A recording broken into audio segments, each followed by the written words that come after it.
귀한 찬양 우리 주님께서 영광 받으신 줄 믿습니다.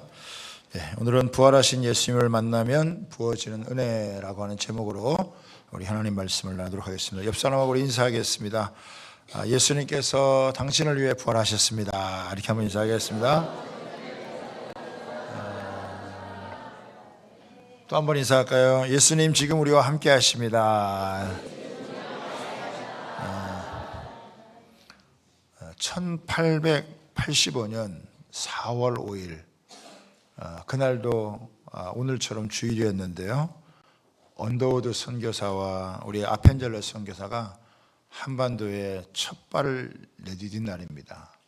일본을 떠나서 부산을 거쳐서 인천 제물포항에 도착해서 한반도에 복음을 전파하기를 시작을 했는데요, 아펜젤러 선교사가 선교보고서에 이런 기록을 남겼습니다. 우리는 부활주일에 여기에 왔습니다.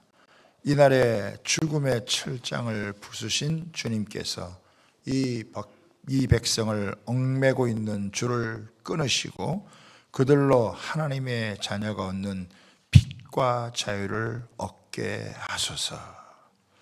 이 백성을 얽매이고 있는 모든 줄을 끊으시고 하나님의 자녀가 얻는 빛과 자유를 얻게 하소서. 여러분, 하나님의 자녀가 얻는 빛과 자유가 이 부활주일에 더 충만하게 되시기를 주님의 이름으로 축복합니다. 예수님께서 비참하게 십자가에서 죽으시는 모습은 목격자들에게 너무나 큰 충격이었습니다. 특별히 예수님을 따르던 제자들과 여인들에게 있어서는 너무나 큰 충격이 아닐 수 없었습니다. 두려움과 공포, 불안과 좌절, 눈물과 분노가 뒤섞인 참 형용할 수 없는 그런 심정이었을 것입니다. 그러나 예수님은 3일 만에 부활을 하셨습니다. 그런데 부활하신 주님은 아무에게나 자기를 보여주지 않으시고 꼭 보여줘야 될 사람들에게 예수님께 자신을 나타내 주셨어요. 예수님의 말씀을 가르치실 때에는 누구든지 와서 다 들을 수 있었지만 부활하신 예수님은 아무에게나 이렇게 쉽게 나타나시는 것이 아니라 꼭 필요한 사람에게 주님이 찾아가셔서 만나주셨다라고 하는 것입니다. 부활하신 예수님을 만난 제자들마다, 사람들마다 그동안 사로잡혀 있던 두려움과 슬픔, 불안과 또 염려 속에서 완전히 해방이 되어지고 삶의 새로운 빛을 얻게 되어지는, 정말 새로운 삶을 살아가게 되어지는 그런 놀라운 모습을 우리에게 보여주고 있습니다. 부활하신 주님을 만난 사람들은 차원이 다른 인생을 살아가는 모습을 우리에게 성경은 보여주고 있습니다. 그래서 오늘 부활하신 예수님을 만나면 어떤 은혜가 부어지는가라고 하는 것을 우리가 살펴보도록 하겠습니다. 첫 번째는 평강의 은혜를 주신다라고 하는 것입니다. 19절에 보겠습니다. 이날 곧 안식 후 첫날 저녁 때 제자들이 유대인들을 두려워하여 모인 곳에 문을 닫았더니 예수께서 오사 가운데서 이르시되 너희에게 평강이 있을지어다. 제자들은 예수님을 십자가에 처참하게 죽인 이런 유대인들이 예수님을 따르던 자신들도 가만두지 않을 것이다 라고 하는 이런 두려움에 사로잡혀 가지고 불안과 초조한 마음으로 문을 꼭 닫고 숨어 있었습니다. 아마 이들이 이렇게 무서워하고 두려워했던 것은 예수님의 말씀을 잘 깨닫지 못한 불신앙 때문이었고, 그럼에도 불구하고 이렇게 모여서 그들이 함께 있었다라고 하는 것은 신앙의 끈을 놓지 않고 있었다라고 하는 것을 보여주는 것입니다. 때론 하나님보다 사람에 대한 두려움이 크게 다가와 진짜 두려워해야 될 걸 두려워하지 않고 두려워하지 않아야 될 것을 두려워하는 경우가 사람에게는 있습니다. 예수님을 십자가에 못 박게 죽게 하신 것은 유대 종교 지도자들과 또 로마 정권의 결탁으로만 이루어진 것이 아니라 죄에 대한 하나님의 심판이라고 하는 것을 깊이 인식하지 못했습니다. 그래서 이들은 두려움에 더욱 사로잡혔던 것이죠. 그런데 부활하신 주님께서 나타나셔서 평강이 있을지어다 이렇게 말씀하시는 거예요. 여러분, 지금 제자들에게는요, 단순한 위로를 갖고는 위로가 되지 않습니다. 이 세상 사람들이 해결해 줄 수 없는 인생의 문제라고 하는 것이 있습니다. 특별히 죽음 앞에서는 누가 이 문제를 해결해 줄 수 있고 진정한 위로를 줄 수 있겠습니까?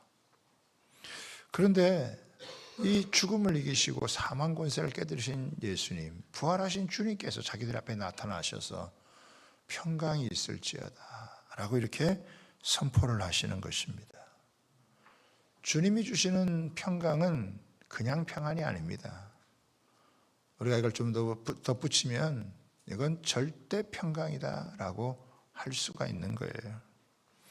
요한복음 14장 27절에도 이런 말씀이 있습니다. 평안을 너희에게 끼치노니 곧 나의 평안을 너희에게 주노라. 내가 너희에게 주는 것은 세상에서 주는 것과 같이 아니하니라. 너희는 마음에 근심하지도 말고 두려워하지도 말라. 여러분, 예수님이 누구십니까? 십자가 앞에서도 불안해하지 않으신 분이에요. 죽음 앞에서도 평안을 잃지 않았던 분이십니다. 사망의 권세를 깨뜨리신 절대 평안을 갖고 계신 예수님께서 제자들에게 나의 평안을 끼치노라, 평강이 있을지어다 라고 하는, 평강은 아무나 선포하는 게 아니에요. 아무나 줄 수 있는 게 아닙니다. 자신에게 평강이 있는 사람, 그리고 이 죽음의 권세를 정복하신 예수님, 그분이 평강을 주실 때 우리한테는 진짜 평강이 오는 거예요. 사람들이 자기 나름대로 아무리 평강을 얻으려고 해도 평안을 얻을 수가 없죠. 여러분, 뭐 쉰다고 평안해지는 것도 아니고 좋은 데 간다고 평안해지는 것도 아니고, 이렇게 죄를 씻으시고 사망 권세를 이기신 주님께서 평강이 있을지어다 라고 말할 때 그 평강이 그냥 덧입혀지는 거예요. 세상에 염려거리가 왜 없겠습니까? 세상에 근심거리가 왜 없겠어요? 그러나 사망의 권세를 깨뜨리고 부활하신 주님께서 너에게 평강이 있을지어다 얘기하면 한순간 모든 불안과 두려움이 이게 다 사그라지게 되어지고, 부활하신 생명의 주님으로 말미암아 이 평강이 밀려오는 은혜를 누리게 되어진다라고 하는 것입니다.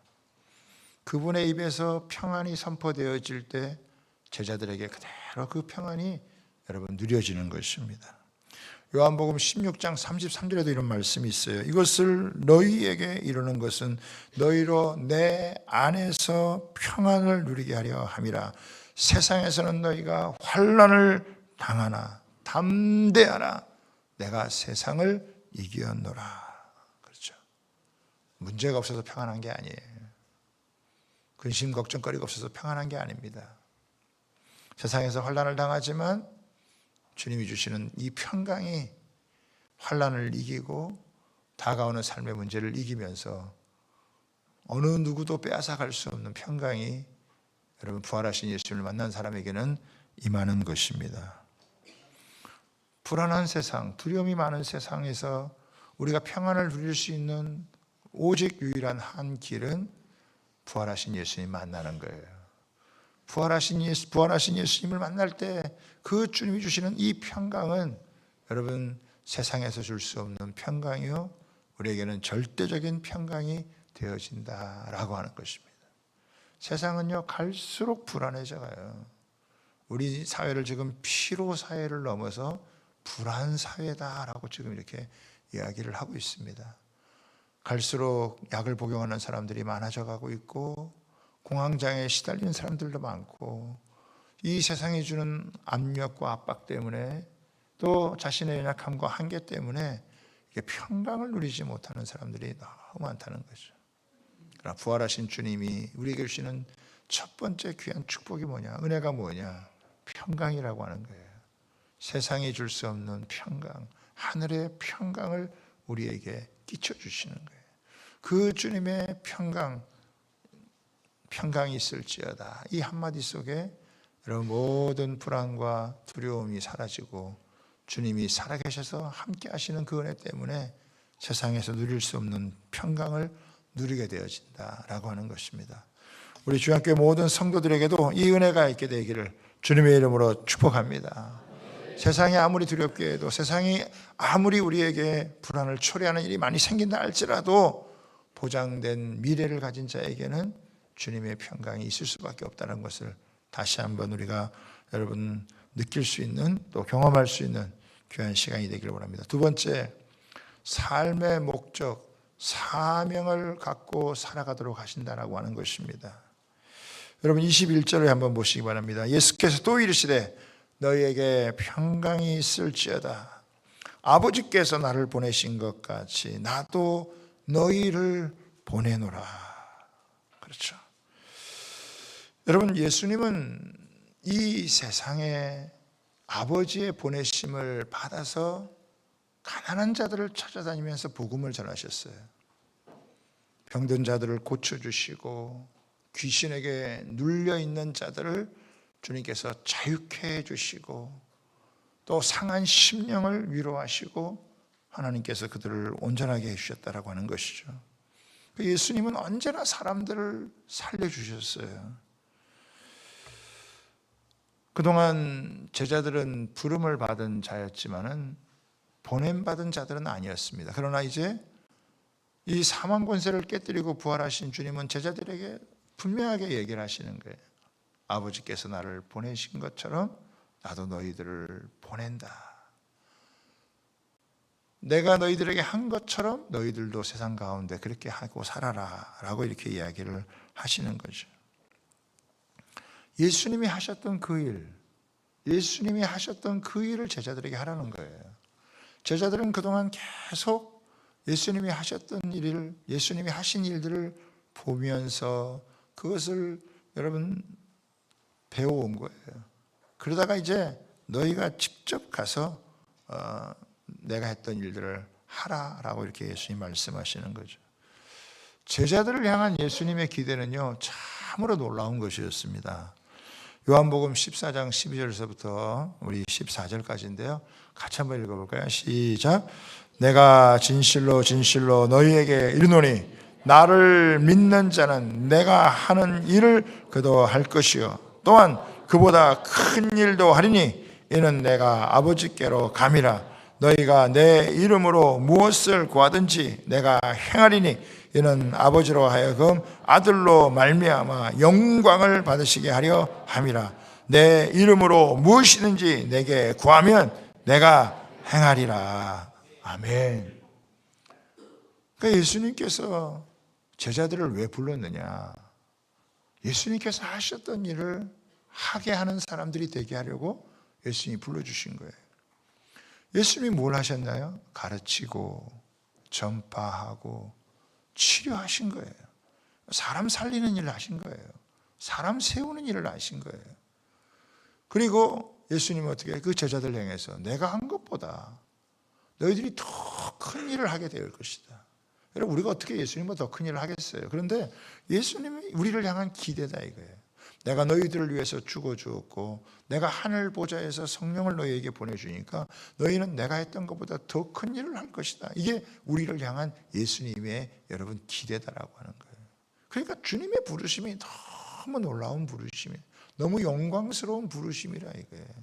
그냥 우리가 뭐 할 만한 일을 좀 하는 정도가 아니라 우리가 할 수도 없고 생각할 수도 없고 꿈꿀 수도 없는 일들을 우리를 통해서 하게 하시는 거예요.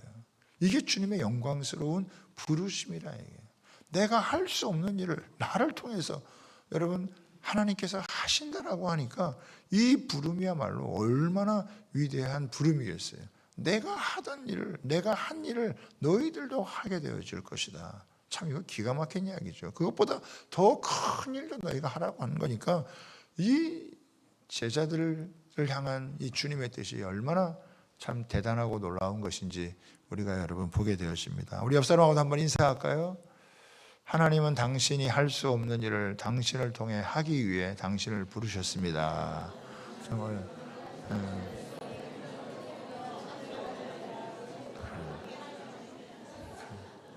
뭐 어렵게 생각할 거 없어요. 뭐 이렇게 할 만한 일을 하려고 부른 게 아니에요. 그렇죠? 이 정도면 뭐 할 만하겠지 이런 거 부른 게 아니라고요. 할 수도 없고 생각도 못하고 상상도 못하고 꿈도 꾸지 못하는데 그런 일을 하게 하시는 거예요. 여러분 베드로가 어떻게 안진뱅이를 그냥 그 자리에서 일으켜 세우고 그것으로 말미암아 수천 명이 돌아오겠어요? 자기가 할 수 없는 일을 하나님께서 하게 하시는 거예요. 그래서 주님의 부르심이 너무 위대한 부르심입니다. 네가 살았느냐? 네가 너 다른 사람도 살려라. 네가 행복하냐? 너 다른 사람도 행복하게 만들어라. 이게 주님의 부르심이에요. 얼마나 놀라운 여러분 부르심입니까? 복음이라는 게 무엇이에요? 우리 인생의 모든 문제를 해결하신 예수 그리스도의 십자가의 죽으심과 여러분 부활의 능력이다라고 하는 것입니다. 우리가 살아났다면 다른 사람들에 대해서 무관심하면 안 돼요. 다른 사람에 대해서 그럼 어떻게 살든지 말든지 그냥 자기만 생각하며 살아가는 그런 사람이 될 수가 없다는 거예요. 주님이 나를 주목하시고 나를 살려주었던 것처럼 우리가 예수님의 마음을 가진다면 또 예수님을 믿게 되어진다면 이제 예수님의 눈으로 다른 사람을 바라보고 여러분 다른 사람을 살릴 수 있는 그런 자리에 여러분 가는 거예요. 아멘입니까? 그게 우리의 삶의 목적이에요. 이게 우리에게 준 사명을 주는 거예요. 우리는 그냥 사는 게 아니에요. 우리 뚜렷한 삶의 목적이 있다는 거예요. 주님이 나를 살려주신 것처럼 나도 다른 사람 살릴 수 있는 주님이 하셨던 그 일하는 사람 되게 해주십시오. 무슨 일을 하든지 어떤 직장을 가든지 그게 문제가 아니죠. 어디에 사는 것도 문제가 되지 않아요.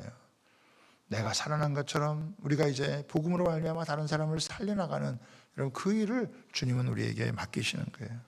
그래서 우리가 부활절에 여러분 태신자들을 여러분 우리가 작정을 하는 것입니다.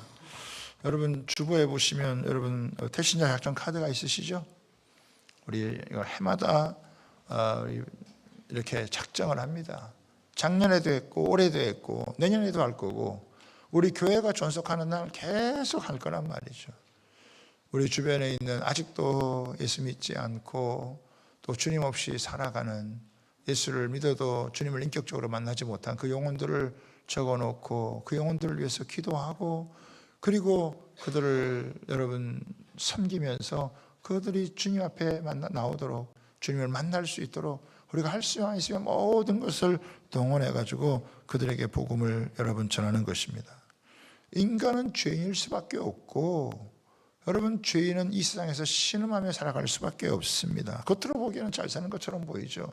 돈 좀 있고 뭐 좀 누릴 거 누리고 괜찮게 살아가는 것 같죠. 그러나 조금만 깊이 들어가 보면 여러분 죄 때문에 신음하는 인생이고 죄 때문에 망가진 인생이고 죄 때문에 병들어 있는 인생이고 죄가 해결되지 않는 상태에서 인간이 누리는 행복이라고 하는 건요 가짜예요. 진짜일 수가 없어요. 잠시 누릴 수 있지만 결국 시들어버리고 메말라버리고 말게 되어진다라고 하는 것입니다. 그러니까 우리는 여러분 주님의 손과 발이 되어져서 영혼을 살리는 일, 영혼을 구원하는 일 우리가 해야 된다라고 하는 것입니다. 여러분 뭐 이것은 교회에 그냥 열심히 있는 몇 사람만 하는 거다 이렇게 생각하는 것은 착각하는 거예요. 신앙생활을 잘못하는 것입니다. 주님이 원하시는 그 일을 우리가 동참해야 되는 것이죠. 오늘 또 우리 부활절이니까 부활절 계란도 준비했잖아요. 나가시면서 계란도 받으셔서 또 우리 이웃들에게 전하고 예수님 부활하셨습니다. 예수님 지금 우리와 함께 하십니다. 예수님 믿고 구원 받으세요. 하나님 당신을 사랑하십니다. 당신을 향한 하나님의 놀라운 계획이 있습니다. 예수님 믿고 구원, 이걸 전해줘야 된단 말이에요. 그 한마디 전해주는 것이 그냥 우리는 그냥 전하는 것일 수 있지만은 그 한마디 때문에 영혼이 구원받고 생명이 살아나는 놀라운 역사가 있다라고 하는 것을 여러분 우리는 알아야 되는 거예요. 저는 중학교 3학년 때 제 친구들이 저한테 전도를 했어요. 우리 남녀공학이었는데 한 여학생이 초등학교 때 죽을 병 걸려가지고 예수님 믿고 고침을 받았고, 그것을 중학교에 와가지고 친구들 5명을 전도해가지고 6명의 이 여자친구가 똘똘 뭉쳐가지고 친구들을 전도를 하는 거예요. 저는 특별히 불교 집안에서 자랐기 때문에 소풍 가서 절에 가면은 다 친구들 데리고 같이 절하던 친구인데, 그 친구들이 찍어놓고 저를 위해서 기도해주고, 고등학교 다니는 내내 만날 때마다 예수를 믿으라고 그렇게 달려드는 거예요. 여자 6명이 달려들어 보세요. 무섭습니다. 저는 고등학교 3년 내내 피해 다녔어요. 그래도 이 친구들은 포기하지 않고 끝까지 물고 늘어지고, 그리고 기도하면서 전도를 한 거죠. 저는 될 수만 있으면 저런 애들 만나면 인생이 힘들어지겠다, 그런 생각하고 도망 다녔지만 고3 만렵에 결국 예수님을 여러분 영접하게 되어지는 그런 은혜를 누리게 되었단 말이죠. 친구들 중에서 절대 예수 믿을 것 같지 않은 사람 중에 한 사람이 저였다는 거예요. 그래도 포기하지 않고 계속 문을 두드려서, 그리고 기도하니까 하나님이 가장 인생의 중요한 순간에 저를 만나주시고, 제가 목사가 될 거라고는 상상도 못하는 일이죠. 그런 생각도 없었고, 예수가 누군지도 교회를 가본 적도 없고, 그러나 예수님 만나서 인생이 변화되어져서 오늘 이렇게 25년째 우리 주양교회를 담임 목회하는 그런 목사가 된 거예요. 참 하나님의 기가 막힌 역사죠. 변화될 것 같지 않은 사람이 변화되어지고, 달라지지 않을 것 같은 사람이 달라지게 되어지고, 이게 복음의 역사거든요. 그러니까 우리는요, 지금 당장 변화가 되지 않는다고 해서, 달라지지 않는다고 해서 포기하면 안 된다는 거예요. 한 영혼의 구원서부터 여러분 이 나라를 위해서, 이 민족을 위해서 하나님께 꾸준히 여러분 기도하면 참 기가 막힌 하나님의 역사, 하늘과 땅의 모든 권세를 가지신 그 예수 그리스도의 이름으로 여러분 기도할 때 참 일어날 수 없는 일 같은 일들이 일어나게 되어지고, 변하지 않을 것 같은 사람들이 변화되어지고, 새로워지는 놀라운 역사가 일어난다라고 하는 것입니다. 여러분들도 혹시 아실지 모르겠지만 2019년 11월 20일에 우리 트르키예의 디야르바크라고 하는 곳에 김천국 선교사님이 복음을 전하다가 교회안들에 의해서 살해당하는 그런 일이 벌어졌습니다. 그 아내가 장소망 선교사님이었는데, 남편이 이렇게 살해당했다고 하는 소식을 들은 이 장 선교사님은 남편을 살려달라고 간절히 기도했다고 합니다. 예수님께서 죽은 나사로도 살려주셨는데 왜 내 남편 못 살려주시겠습니까? 라고 하면서 울부짖으면서 기도했다 그래요. 시체가 썩어 냄새가 나더라도 예수님이 살려주실 수 있었는데, 우리 남편 하나님 살려주시기 바랍니다. 그때 이 아내가 임신 중이었다 그래요. 임신 중에 남편이 이런 참 비참한 일을 겪게 되었다는 소식도 얼마나 충격적이었어요. 얼마나 간절히 여러분 기도했겠습니까? 그런데 그렇게 부르짖어 기도하는 가운데 주님의 음성이 들렸다는 거예요. 여러분 기도하다가 보면 참 신비스럽죠. 기도를 하나님께 정말 간절히 소원을 가지고 기도를 하는데, 기도하는 가운데 주님의 음성이 들려지는 거예요. 이게 기도의 신비입니다. 기도하면서 이 장선교사님이 주님의 음성을 들은 거예요. 너의 남편은 죽은 것이 아니다 라고 말씀을 하시는 거예요. 깜짝 놀랐다는 거예요. 내 남편은 죽은 것처럼 보이지만 살아있고, 오히려 네 곁에 다 사람들이 살아있는 것처럼 보이지만 그들은 다 죽었다라고 얘기하시는 거예요. 살았다 하는 자들은 오히려 죽었고, 죽었다 하는 네 남편은 살아있다라고 하는 주님의 음성을 들으면서 모든 생각이 바뀌어졌다 그래요. 살아나야 될 사람은 네 남편이 아니라 이 영혼들이다. 사방에서 하늘의 생기가 불어와 이 땅에 있는 영혼들을 살려야 한다. 그런 하나님의 음성이 들려지게 되면서 그곳에서 떠나지 않고 사역을 계속하게 된다는 것이죠. 내 남편은 의미 없이 살다간 것이 아니라 이 땅의 부흥을 위한 하늘의 미랄이었다. 여러분, 이런 주의 음성이 그의 모든 생각을 바꾸면서 그 자녀들과 함께 복음을 전하는 그런 사명의 자리를 여러분 지키는 거예요. 그런 사명을 가지고 살아가는 사람과 그냥 여러분 먹고 살기나 생각하는 사람하고 어떻게 인생의 질이 같을 수 있겠습니까? 차원이 다른 인생을 여러분 살아가게 되어지는 것이죠. 여러분도 아시겠지만 우리 얼마 전에 우리 주빌리 통일구국기도회 사무총장 우성훈 목사님이 런던 주빌리 발족하다가 다녀오다가 발족을 하고 공항에서 쓰러져서 소천을 해서 장례를 잘 치렀습니다. 그 사모님 얼마나 마음이 참 슬프겠어요. 물론 열심히 일하다 가셨지만 남편을 보지 못한 마음 때문에 하나님께 기도했다는 거예요. 하나님, 그래도 내 남편 한 번만 더 얼굴이라도 보여주시면 좋겠습니다. 그렇게 간절히 기도하는데 남편이 가장 젊었을 때 좋은 모습으로 사모님을 찾아오셨고 그 사모님을 모시고 천국으로 가서 거기서 시간을 보내다가 다시 이제 깨어났게 됐다. 그러면서 요즘 서울의 무교 모임 그 통일을 위한 기도의 자리에 그 사모님이 여러분 오셔서 기도를 하세요. 보통 2, 3년은 지나가야 그 세월이 지나가야 있는다고 하는데 그 주님의 음성을 듣고 주님이 보여주시는 환상이 있으니까 그 기도의 자리에 나와서 남편을 위해서 기도하는 이 나라, 이 민족의 아직 살아야 될 영혼들, 구원받아야 될 영혼들을 위해서 기도하는 그런 사명을 감당하는 거예요. 자기 슬픔에 젖어서 여러분 그냥 살아가는 인생이 아니라 주님이 주신 그 생명을 위해서 여러분 살아가는 거예요. 지금도 여러분 양화진에 가면 수많은 선교사님들의 여러분 무덤이 있잖아요. 우리 제자반 식구들과 한 차례씩 이렇게 쭉 가서 보면은 그 어린아이의 그 무덤에서부터 수많은 선교사들의 그런 무덤, 이 땅을 향한 하나님의 마음을 가지고 와서 하늘에 밀알되어져서, 그래서 오늘 우리가 이만큼 여러분 살아가는 거예요. 저와 여러분은 빚진 자입니다. 복음의 빚진 자예요. 우리가 이만큼 구원받고 살아가는 이 은혜, 여러분 누군가의 희생을 통해서 여러분 오게 된 거예요. 우리도 마찬가지로 우리가 받은 이 은혜를 우리가 어떻게 여러분 갚겠어요?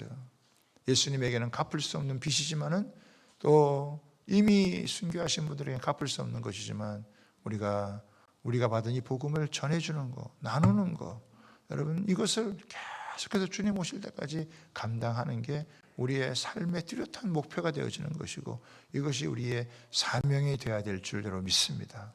저와 여러분들도 그냥 구원받은 게 아니에요. 누군가는 희생했고 누군가는 땀을 흘렸고 누군가는 걸음을 주었고 누군가는 물을 주어서 우리가 이만큼 왔듯이 이제 우리가 그런 마음을 가지고 여러분 우리 주변에 있는 영혼들, 우리 나라를 위해서, 민족을 위해서 함께 품고 하나님 나라의 완성을 위해서 기도하며 남은 생애를 살아가야 될 줄 믿습니다. 마지막 세 번째입니다. 이거 성령의 능력을 주신다라고 하는 것입니다. 22절을 한번 보겠습니다. 같이 읽습니다. 시작. 이 말씀을 하시고 그들을 향하여 숨을 내쉬며 이르시되 성령을 받으라 라고 얘기하는 거예요. 여러분 주님께서 주신 이 막대한 사명을 이게 사람의 힘으로 감당할 수 있는 게 아니죠. 사람의 능력으로 감당할 수 있는 게 아니에요. 그렇기 때문에 내가 너희들에게 이런 사명을 준다, 감당해봐라, 그것으로 끝나시는 분이 아니에요. 보혜사 되시는 성령께서 기름 부어 주셔서 이 사명을 감당하게 하신다라고 하는 거예요. 성령의 능력이 없으면 이 일을 수행할 수가 없습니다. 성령이 함께 하시면 우리는 벙어리로 살아갈 수밖에 없어요. 그러나 성령이 함께 하시면 우리는 입을 열어서 예수 그리스도를 증거할 수 있다라고 하는 것입니다. 여기 보면은 예수님께서 숨을 쉰다라고 했잖아요. 숨을 내쉬며라고 하는 것은 마치 창세기에서 하나님께서 아담과 하와를 흙으로 빚으시고 거기에 숨을 불어넣어서 생기를 넣는 것처럼 예수님께서 그 제자들에게 숨을 내쉬면서 성령을 받게 하시는 것은 하나님의 생명으로 가득 채워주는 거예요. 하나님의 능력으로 가득 채워주시는 것이다 라고 하는 것입니다. 성령은 예수님의 입에서부터 나오시는 분이에요. 그래서 성령을 아버지의 영이라고도 하고 성령을 예수의 영이다라고도 여러분 할 수 있는 거예요. 위로부터 능력을 받은 제자들이요, 예루살렘과 온 유대와 사마리아 땅끝까지 이르러 예수의 증인으로 여러분 활약을 하는 거예요. 자신의 한계, 자신의 연약함 이런 것들을 다 뛰어넘어서 복음을 붙들고 전진하며 나아갈 때 하나님의 살아계신 이 부흥의 역사가 나타나는 것이죠. 기적의 역사가 나타나고 하나님이 일하시는 역사가 나타나는 거예요. 여러분, 사람에게 제일 중요한 게 뭡니까? 죄의 문제예요. 그래서 마지막 우리 23절에 보면 누구의 죄든지 사하면 사여지고 누구의 죄든지 그대로 두면 그대로 있으리라. 죄의 문제를 다루게 하신다라고 하는 거예요. 죄는 사람을 죽음으로 이끌지만 복음은 사람을 생명으로 이끄는 것이고 성령님은 살리는 영이다라고 하는 거예요. 성령님은 부흥의 영이에요. 에스겔 골짜기에 이 마른 뼈들이 잔뜩 끼어져 있을 때 성령의 여러분 새바람이 불면 하나님의 이 생기가 여러분 사방에서 불어오면 하나님의 거룩한 군대로 일어나는 거예요. 있을 수 없는 일들이 막 이루어지는 놀라운 역사가 일어나게 되어지는 거예요. 아무리 약한 사람도 아무리 부족한 사람도 하나님의 성령이 부어지면 하나님께서 그냥 너무 놀랍게 그 사람을 사용하시는 모습을 우리는 볼 수가 있다라고 하는 것입니다. 약하다고 여러분 핑계할 것도 아니고 못한다고 우리가 하나님 앞에서 여러분 핑계댈 수 없어요. 우리가 아무리 부족하고 약해도 주님 앞에 엎드리면 하나님께서 위로부터 성령을 확 부어주시면 자신을 뛰어넘어서 하나님의 손에 붙들려 일할 수 있는 그런 하나님의 사람, 그렇게 하나님 앞에 쓰임받은 사람들을 통해서 복음이 지금까지 온 거예요. 그러니까 내가 뭐 한다 못한다 이거 정해놓지 않고 하나님, 나는 원래 이런 걸 할 수 없는 사람입니다. 나는 원래 할 만한 사람이 아닙니다.